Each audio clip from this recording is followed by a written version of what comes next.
Las violaciones constantes a los afiliados al Seguro Familiar de Salud y del cual tiene conocimiento el propio titular de la Superintendencia de Salud y Riesgos Laborales, o CISALRIL, el señor Jesús Félix Iglesias.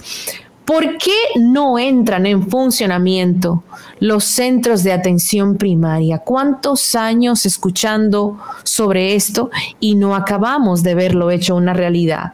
¿Cómo va la situación de nuestros hospitales? ¿Cómo está la red de hospitales de nuestro país luego de la pandemia? Vamos a abordar estas y otras situaciones junto al cardiólogo, internista, director de cardiología del Hospital Salvador Gautier y candidato presidencial del partido Patria para Todos, el doctor Fulgencio Severino. Bienvenido, doctor. Qué placer recibirlo nuevamente en esta su casa.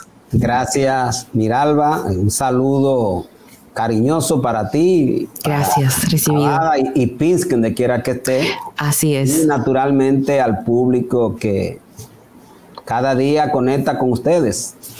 Doctor, muchísimas gracias por concedernos este tiempo. Vamos a empezar con el tema de las violaciones, las quejas de violaciones a los afiliados al Seguro Familiar de Salud, la violación a sus derechos, a sus, digamos, a lo que su seguro debería cubrir.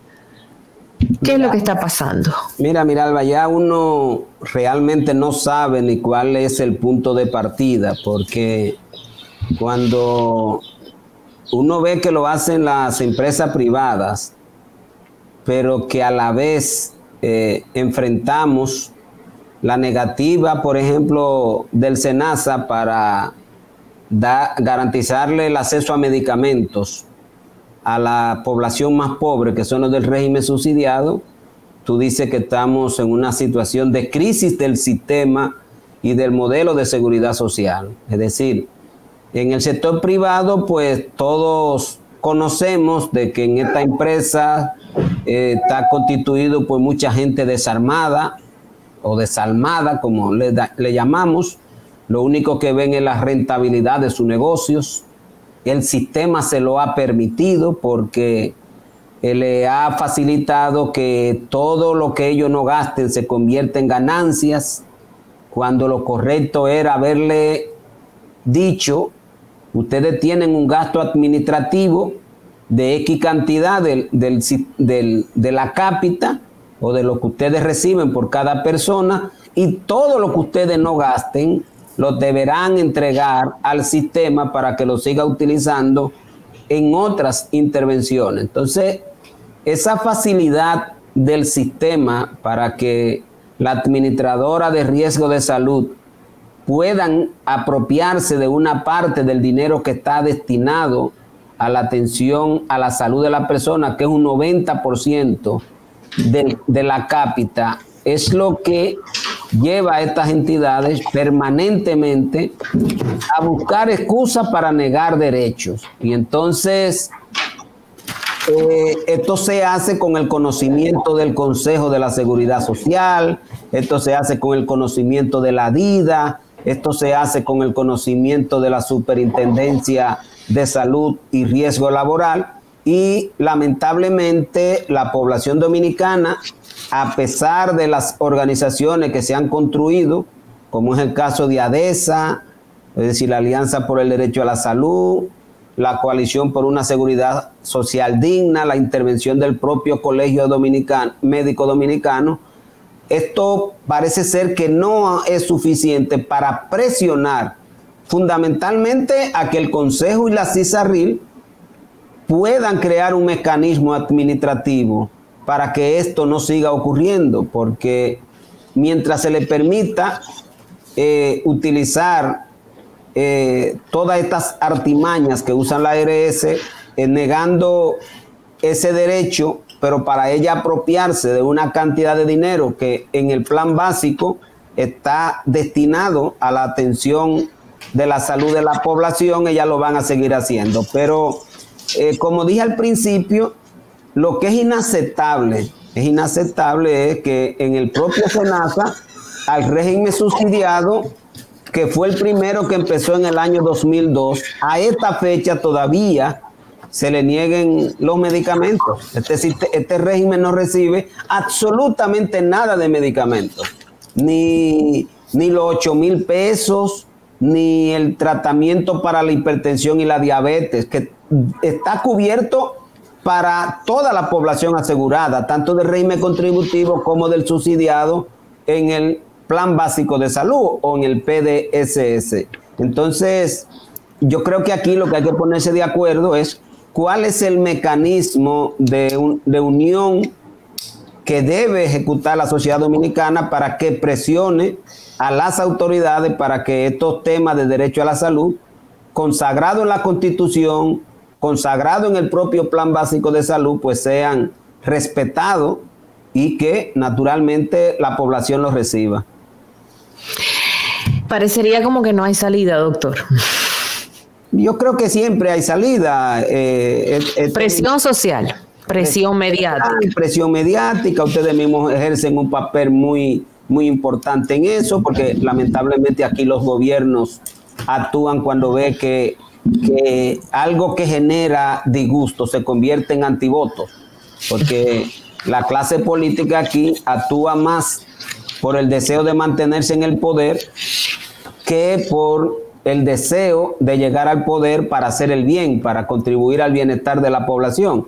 Y entonces la presión social y mediática constituyen elementos muy importantes para lograr los propósitos que todos deseamos en lo que es el acceso al derecho a la salud de la población dominicana. Doctor, hablemos un poco ahora sobre los centros de atención primaria. Vamos a hacer un poco de historia, vamos a informar un poco más antes de entrar en materia. ¿Qué son los centros de atención primaria? ¿Qué se prevé que puede tratarse ahí? ¿Por qué son importantes?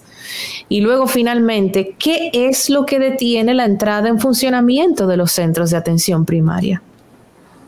Fíjate, los centros de atención primaria o primer nivel de atención, que sería el verdadero nombre, porque la atención primaria se hace en cualquier nivel de atención.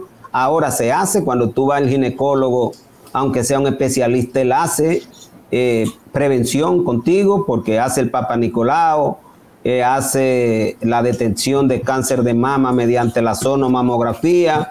En el caso de los gastroenterólogos hacen la colonoscopía. En el caso de los cardiólogos hacen todo lo que tiene que ver con la detección de hipertensión y el tratamiento, los problemas de dislipidemia, los endocrinólogos, el problema de diabetes. Es decir, que todo hacemos de una u otra manera atención primaria, es decir,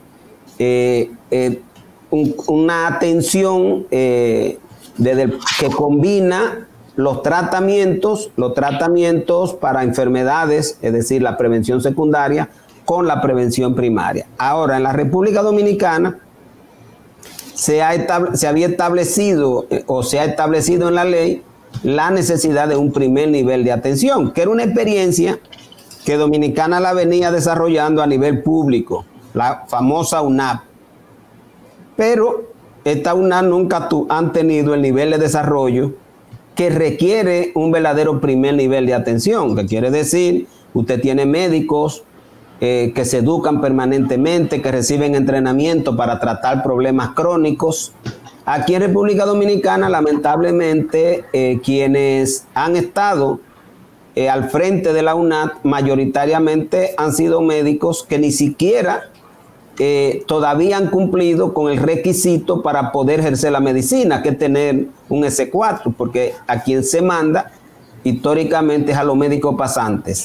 En alguna UNAP hay médicos que sí tienen ya este requisito de ley, pero en muchas se carece de él. El segundo elemento de esta UNAP del gobierno o pública es la calidad de las edificaciones. Estas han sido edificaciones, yo quiero que la gente sepa que esto se inició en el gobierno de Antonio Guzmán fundamentalmente, porque aunque cuando Balaguer, en los 12 años de Balaguer ya habían unidades de atención primarias, no respondieron a una estrategia. Ya cuando el gobierno de Antonio Guzmán sí respondió una expansión de la atención primaria y continuó con el gobierno de Jorge Blanco a una política de Estado para garantizar el acceso a la atención a una población que carecía de la facilidad para poder llegar a un hospital, para tener acceso a un especialista. Cuando entra la ley 8701, se pretende asumir ese concepto, pero como tú sabes, se requiere una inversión. Para que tenga una idea, nosotros somos solo el régimen contributivo, vamos a hablar que somos 4,5 millones de personas en el régimen contributivo. Si colocamos los 5,5 millones del régimen subsidiado, estaríamos hablando de 10 millones de personas aseguradas en este momento. Esos 10 millones requerirían un mínimo de 10,000 médicos, 10,000 médicos nombrados para atender a esa población. ¿Y cuántos hay aproximadamente? Bueno, aquí hay 1.700 UNAP.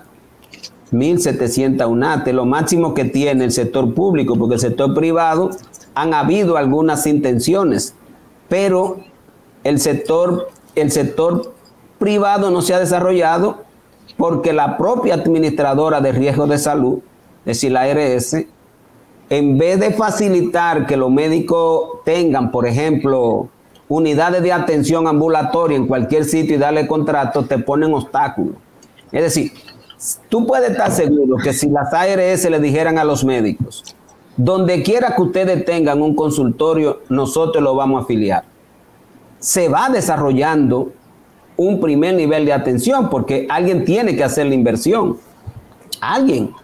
Y quienes más deben hacerla son aquellos prestadores que la inversión no pretende otra cosa que no sea un lugar para trabajar. Es decir, no está buscando tener rentabilidad por la mera inversión, sino que lo que está pretendiendo es montar un consultorio o una unidad y que ahí le lleguen los pacientes, con lo cual él cobre por los servicios que brinda. Entonces, las ARS se han opuesto históricamente a que este modelo de primer nivel de atención, como ocurrió en Estados Unidos, que es un sistema privado igual que el de acá, donde todo el que quiere poner un consultorio ambulatorio lo pone y la propia aseguradora rápidamente le dan un contrato y empieza a desarrollarse ese primer nivel de atención, aún fuera pago por servicio. Pero en República Dominicana, para tú poder ejercer la medicina privada, tienes que irte a buscar. Aquí hay centros que hay que buscar 13 millones de pesos para comprar un consultorio. Wow. Entonces, aún ahí, en este momento estamos enfrentando problemas para que la ARS te den un contrato. Es decir, te den el famoso código mediante el cual tú puedes facturarle una atención a un paciente. De tal manera que en República Dominicana las ARS nunca han tenido el interés de desarrollar un primer nivel de atención, ni el SENASA ni la ARS privada, que no se crea nadie que este es un tema solo de ARS privada. Esto es un tema del sistema, que el sistema no obliga a que cada prestador que quiera brindar el servicio encuentre la facilidad para que él pueda ser contratado rápidamente y poder dar asistencia. Entonces, yo creo, para serte sincera, de que ese es el principal problema acá en la República Dominicana, el tema de la contratación,